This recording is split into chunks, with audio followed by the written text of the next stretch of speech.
सतनाम करता पुरख निर्भव निर्वैर अकाल मूरत अजूनी सैभम गुर प्रसाद। पहला मरण कबूल जीवन की छड़ आस, हो सबना की रेणुका तो आओ हमारे पास। पहला मरण कबूल जीवन की छड़ आस, हो सबना की रेणुका तो आओ हमारे पास। जो तो प्रेम खिलन का जाओ, सिर धर तली कली मेरी आओ। इत मार्ग पैर तीजै, सिर तीजै कान ना तीजै। इत मार्ग पैर तीजै, सिर तीजै कान ना तीजै। गुरु प्यारी गुरु सवारी साध संगत जी, अज आपां सारे कलगीधर पातशाह महाराज जी के लखते जिगर चारे साहिबजादे ते उन्हां दे माता धन माता गुजर कौर माता गुजरी जी की पावन शहादत नूं याद करन दे वास्ते एकत्र होए हैं। आत्मजीत सिंह वीर जी वालों ये बेनती है कि कुछ पंजाबी नूं ना जानने वाले संगतां दे रूप दे विच वीर भैणां बैठे हैं, उन्हां दे बाबत हिंदी दे विच बोलिया जाए।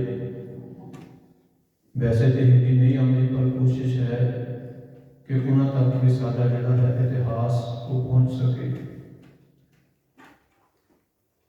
धन गुरु कलगीधर पातशाह महाराज जी के चारों साहिबजादे जो सन 1704 में 20 दिसंबर से लेके 27 दिसंबर तक शहीद हुए थे, उनकी गाथा, उनके जीवन का मनोरथ, किस कारण उन्होंने शहीदी दी, उसके बाद हम लोग सभी विचार करेंगे।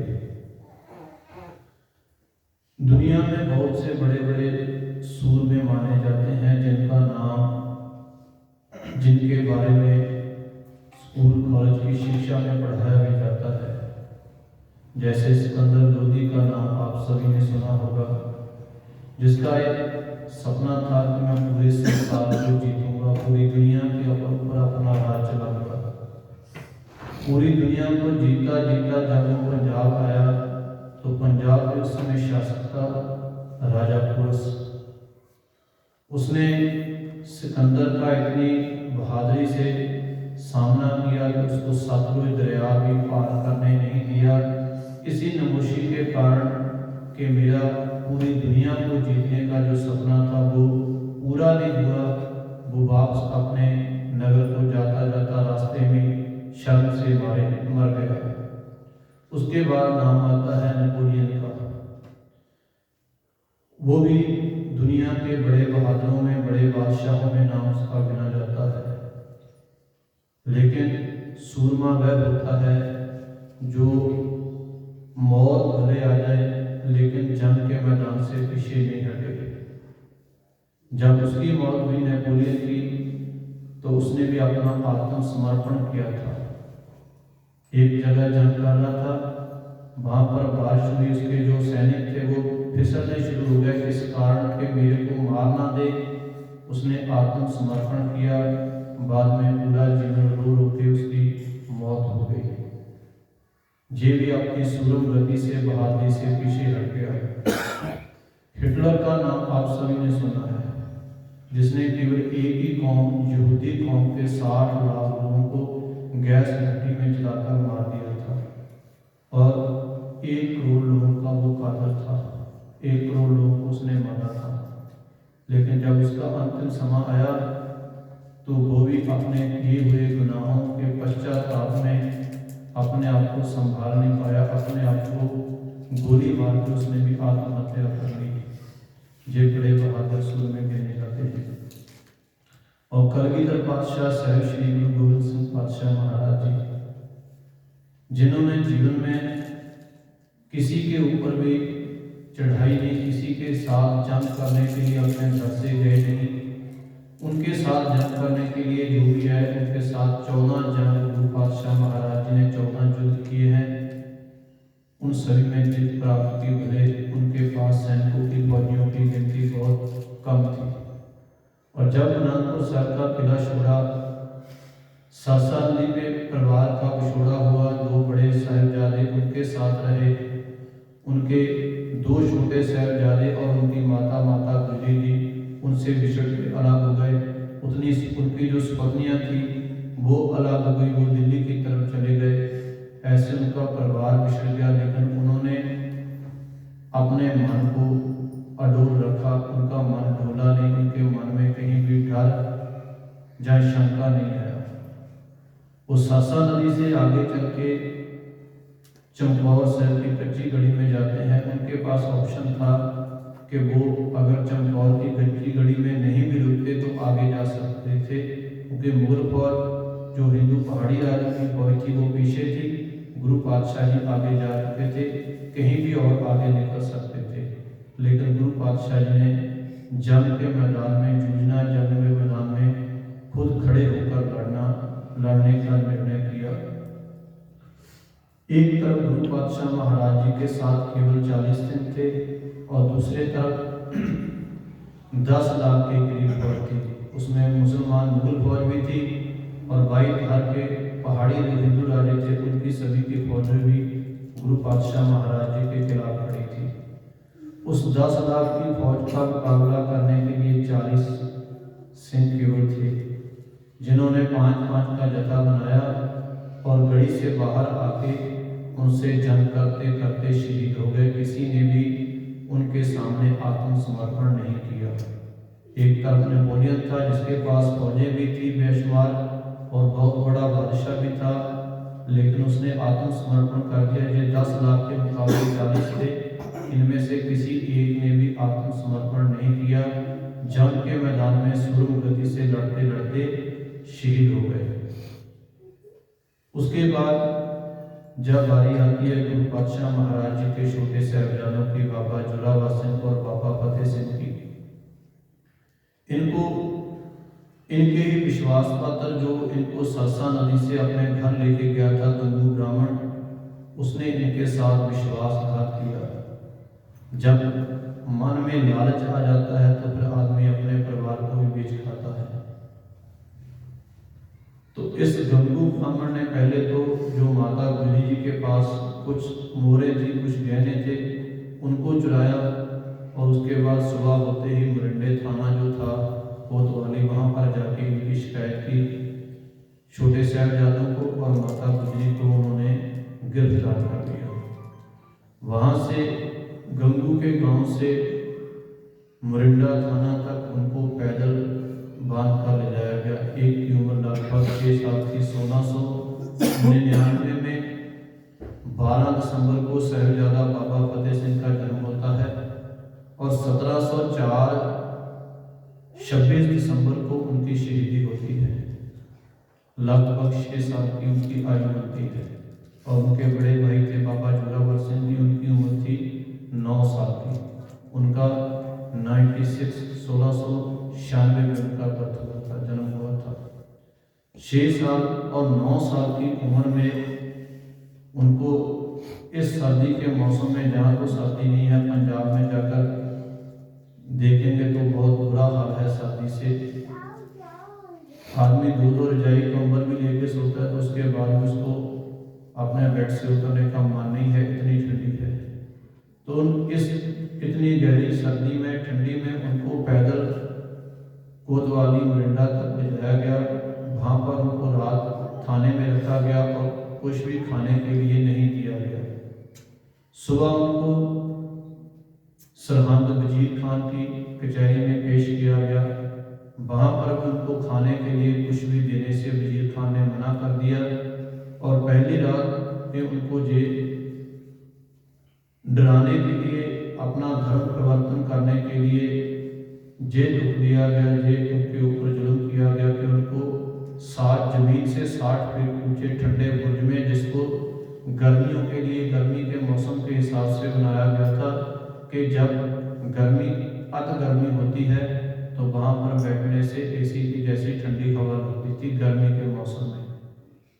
तो जब इस सर्दियों का मौसम है तो वहाँ का क्या हाल होगा हम सभी महसूस कर सकते हैं कि इतनी ठंडी में उनको वहाँ बिठाया गया जहाँ पर कोई दरवाज़ा नहीं था, कोई बारी नहीं थी, सब कुछ खुला था। इतनी ठंडी में उनको वहाँ रोक के दूसरे दिन उनको कचहरी में लाया गया। उनको लालच दिए गए कि आपको, अगर आप अपना धर्म परिवर्तन करते हो तो आपको राजभाग दिया जाएगा, आपको ऊंचे पद दिए जाएंगे, आप बड़े होंगे तो आपको सुंदर स्त्रियों के साथ आपका निकाह कराया जाएगा। लेकिन गुरु पातशाह महाराज जी के दोनों साहिबजादों ने उनकी इन सभी जो लालच थे उसको दरकिनार कर दिया कि हम गुरु गोविंद सिंह पातशाह जी के पुत्र हैं, गुरु तेग बहादुर पातशाह महाराज जी के पुत्र हैं, जिन्होंने अपना शीश तो दिल्ली चांदनी चौक में दे दिया लेकिन धर्म से पीछे नहीं हटे, अपने धर्म में पकड़ रहे, दृढ़ रहे। गुरु ग्रंथ साहिब पातशाह महाराज जी की पावन वाणी का प्रमाण है मुसलमान भक्त शेख फरीद जी का कि फरीदा बार पर आया बैसना साई मुझे न दे, छे तू किवें रखसी ता जियो शरीरों ले। कि हे प्रभु, हे खुदा, मैं तेरे दर पे सदा झुका रहूं, अगर तेरे दर को छोड़ के मेरे को किसी कहीं और जाना पड़े तो मेरे शरीर से प्राण निकाल देना। ऐसी बात भक्त फरीद जी ने फरीद जी ने गुरु ग्रंथ साहिब पातशाह महाराज जी ने जो उनकी वाणी अंकित है। तो साहिबजादों ने भी इसी वाणी में वो पले बड़े थे, घर में वाणी गुरु पिता थे, तो इस उपदेश के इन संस्कारों में बंधे हुए ने उन्होंने अपना धर्म परिवर्तन करने से मना कर दिया। उनको लालच भी दिए गए और डरावे भी दिए गए।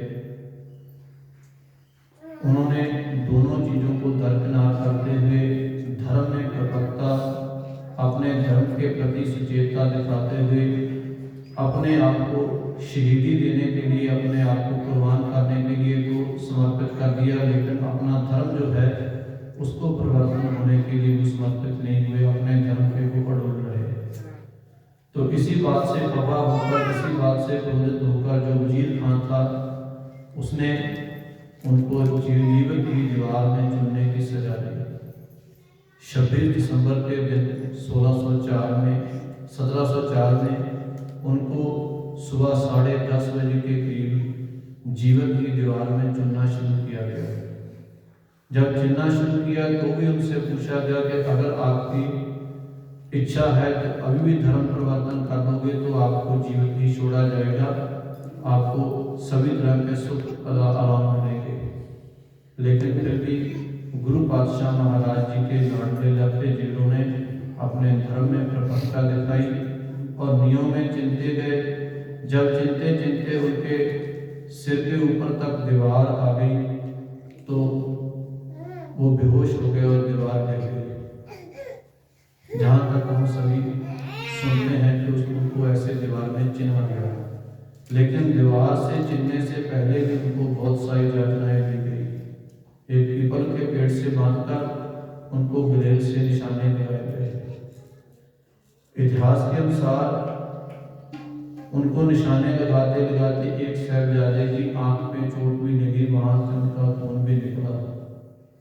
उनको एक शहतूत होता है जो खाने का फल रहता है, उसकी जो डंडी रहती है वो रहती बहुत पतली है लेकिन सख्त रहती है, उससे बहुत ज़्यादा दर्द होता है जब किसी को मारा जाता है। तो उन छुरियों से, उस डंडी से, शहतूत की डंडियों से भी उनको मारा गया कि इस दुख के कारण, इस जुर्म से ही उनका मन बदल जाए अपने धर्म को छोड़कर वो मुसलमान धर्म अपना लें। इन सभी जुर्मों का सामना करते हुए उन्होंने अपनी शहीदी का रास्ता चुना। धर्म की जो प्रवक्ता थी धर्मगुरु अर्जन देव पातशाह महाराज जी से लेकर साहिब श्री गुरु तेग बहादुर पातशाह महाराज जी से लेकर उसके ऊपर उन्होंने पहरा दिया। जब वो बेहोश हुए, दीवार गिरी, तो उनको एक कटारों से लेकर शासन बेग और बादशाह बेगम बेग ने उनका जो गला था वो काट दिया। इस तरीके से उनको शहीद किया गया। 6 और 9 साल की उम्र के बच्चों को, बच्चे बोलने में है लेकिन जब हम उसको पुकारते हैं तो हम बोलते हैं बाबा जोरावर सिंह जी और बाबा फतेह सिंह जी। उम्र उनकी कम थी लेकिन जो उन्होंने अपना जज्बा दिखाया, धर्म के प्रति, देश के प्रति, कौम के प्रति अपनी प्रपक्ता दिखाई, जो गुरु उपदेश था उसको अपने जीवन में उतार कर दिखाया, वो बहुत बड़ा था। इसलिए उनकी शहीदी को बोला जाता है लड़कियां जिंदा बड़े साके, कि उनका जीवन छोटा था, शरीर छोटा था, लेकिन जो उन्होंने काम किया वो बहुत बड़ा था। ऐसा दुनिया में दूसरा कोई उदाहरण नहीं है। सदगुरु पातशाह साहिब श्री गुरु गोविंद सिंह पातशाह महाराज जी के 4 पुत्र ऐसे इन दिनों में शहीद हो गए। इसीलिए हम कलगीधर पातशाह महाराज साहिब श्री गुरु गोविंद सिंह पातशाह महाराज जी को सर्वांश दानी पुत्रों का दान करते हैं। मगर स्थान है, वहां पर लोग जाके अपने धन संपत्ति दान करते हैं, जहां तक कि अपनी स्त्री को भी दान देकर देते हैं कि हमको सुख मिले, लेकिन अपने पुत्रों को अपने सामने शहीद होते देखकर बोले सोनहार सत श्री अकाल का जयकारा बजाने वाला, अपने पुत्रों की शहादत पर एक भी आंसू ना बहाने वाला, जितने उनके सिख शहीद हुए थे साथ में उन्हीं के बराबर सबको देखने वाला, केवल और केवल अगर योद्धा है, सूरमा है, तो वो धन गुरु गोविंद सिंह पातशाह महाराज जी। जब गुरु गोविंद सिंह पातशाह महाराज जी ने चमकौर की गढ़ी छोड़ी थी तो भाई दया सिंह जी ने बोला था कि आपके साहिबजादे हैं, इनके ऊपर अगर बोलो तो मैं जो अपना कमर कसा, जो अपने कमर के द्वारे कपड़ा बांधा रहता है, इसको उतार कर उनके ऊपर कफन डाल दो। तो कलगीधर पातशाह गुरु गोविंद सिंह महाराज जी ने कहा था कि किसके किसके ऊपर अपना कमर कसा कफन के रूप में डालोगे, जितने हैं ये सभी मेरे साहिबजादे हैं, सभी मेरे पुत्र हैं। बोले सोनिहार। ऐसी दृढ़ता, ऐसी सुगम गति और ऐसी कुर्बानी कलगीधर पातशाह साहिब श्री गुरु गोविंद सिंह पातशाह महाराज जी के अलावा दुनिया के किसी भी इतिहास में नहीं मिलती। जहाँ तुम पढ़े थे, अपने साहिबजादों को उन्होंने कुर्बानी के लिए पेश किया, उनकी शहादत पे एक भी आंसू नहीं बहाया। उससे पहले जब कश्मीर के पंडित आए थे कि हमारा धर्म खतरे में है, तो उस समय भी उनकी उम्र केवल 9 साल की थी। 9 वर्ष की उनकी आयु होते हुए भी उन्होंने अपने पिता साहिब श्री गुरु तेग बहादुर पातशाह जी को खुद अपना शीश देने के लिए दिल्ली के लिए रवाना किया गया था कि आपसे बड़ा इस दुनिया में कोई महापुरुष नहीं है, कोई साधु संत नहीं है। अगर आप अपना शीश दोगे तो इस धर्म की रक्षा हो सकती है, संसार में सभी धर्मों का जो है वो बोलबाला रह सकता है। केवल 9 साल की आयु में ऐसी सूरताई साहिब श्री गुरु गोविंद सिंह पातशाह महाराज जी के जीवन से हमको दिखती है। गुरु पातशाह महाराज जी के इस लसानी शहादत, जिनके इतिहास को, उनके साहिबजादों की शहादत को कुटान प्रणाम है, नमस्कार है कि उनकी शहादत के कारण आज हम सभी लोग अपनी आज़ादी से अपने अपने धर्म में जा सकते हैं। किसी भी धर्म में किसी को जाने की मनाही नहीं है। सभी अपने अपने धर्मों का आज़ादी से पालन कर सकते हैं, अपने अपने धर्म में प्रपक्व रहकर अपने गुरु आशय के अनुसार अपना जीवन व्यतीत कर सकते हैं। गुरु नानक पातशाह जी से लेकर गुरु गोविंद सिंह पातशाह महाराज जी तक, उनके बाद शब्द गुरु धन श्री गुरु ग्रंथ साहिब पातशाह महाराज जी में कहीं भी ऐसा हमको उपदेश नहीं मिलेगा कि जो हमारे पास आएगा उसको अपना धर्म परिवर्तन करना पड़ेगा। गुरु नानक पातशाह जी के साथी थे भाई मर्दाना जी, मुसलमान थे। गुरु गोविंद सिंह पातशाह महाराज जी के, जिन्होंने माछीवाड़े से लेकर उनको आलमगीर तक पहुंचाया था, वो सेवक थे भाई नबी खान और गनी खान। गुरु पातशाह महाराज जी ने उनको धर्म परिवर्तन करने के लिए नहीं बोला, अपने अपने धर्म में परिपक्व रहने के लिए उनको उपदेश दिया। ऐसे गुरु पातशाह महाराज जी के जीवन से हमको जो उन्होंने उपदेश दिया है उसको अपने जीवन में ग्रहण करना है। हम जिस भी धर्म से संबंध रखते हैं उस धर्म के शिक्षाओं को अपने जीवन में हमको उतारना है, उन शिक्षाओं को मानना है, तभी हम अपने गुरु की कृपा भी प्राप्त कर सकते हैं और वाहिगुरु अकाल पुरख की कृपा भी प्राप्त कर सकते हैं। वहीं गलतियां भूलों की क्षमा बख्शना जी। वाहिगुरु जी का खालसा, वाहिगुरु